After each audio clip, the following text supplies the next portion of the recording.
नमस्कार जय जगन्नाथ मोर आउ गोटे फ्रेश ब्लॉग को आपण मानक स्वागत।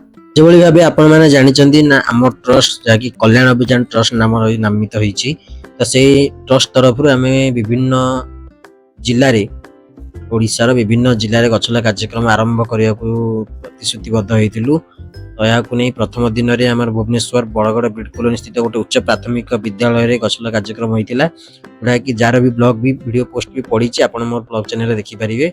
यहाँ हूँ द्वितीय दिन जोटा कि VSS नगर अंचल गछला कार्यक्रम चली भुवनेश्वर VSS नगर अंचल जहाँकि रही माँ गोजबाणी मंदिर से मंदिर पाखापाखि विभिन्न जगह आम गछ लगे आमर सेठिकार युव नेता डॉक्टर प्रकाश कुमार त्रिपाठी को आम सम्मानित अतिथि भाव डाकी से आमर विभिन्न प्रकार जी गुड़ा गछ आम नहीं से प्राय सब गछ लगे सहित आम सभापति लिपुन कुमार परिडा मु भी थी आउ बहुत गुड़ा भाई समय भाई आमर थे बहुत गुड़ा भाई मैंने सब रही आमको साहाଯ୍ୟ सहयोग कले गछ लगे कार्यक्रम तो एमती आम बाहरी आम ट्रस्ट तरफ विभिन्न राज्य विभिन्न जिले हो विभिन्न स्थान में गछ लगा कार्यक्रम चलो या सहित परिवेश को लेकिन आम जहाँ भी किसी भी करने को पड़ो आम ट्रस्ट तरफ आम जी भी पारू से जो अनुसार सामर्थ्य आम रही से हिसाब से कार्यक्रम जारी रखू।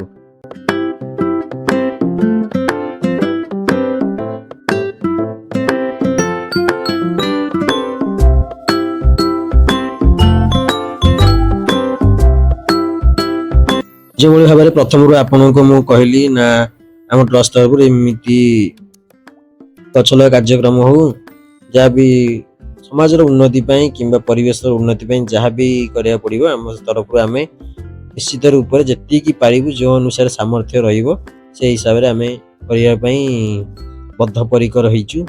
तो देखा जाऊ भगवान का आशीर्वाद जगन्नाथ कृपार कौन होते दूर कार्यक्रम सफल रोचे आम मैंने तो आम 100% देवाक राजी रहीचु। देखा जाऊ कौन होण सहयोग नितांत आवश्यक दुईटी कार्यक्रम सक्सेसफुल सफल रूपे है। तो तृतीय भी भाविचु आम उत्कल यूनिवर्सिटी करने उत्कल यूनिवर्सिटी हो सारापर बहुत गुड़ा जगह पुरी अनुगुल ढेंकानाल भुवनेश्वर भी बहुत जगह सब पाखापाखि भुवनेश्वर पाखापाखि कि सब गुड़ा ओडिशार समस्त जिले समस्त स्थान में गछ लगा कार्यक्रम चलो आगू आप बहुत गुड़ा देखिए।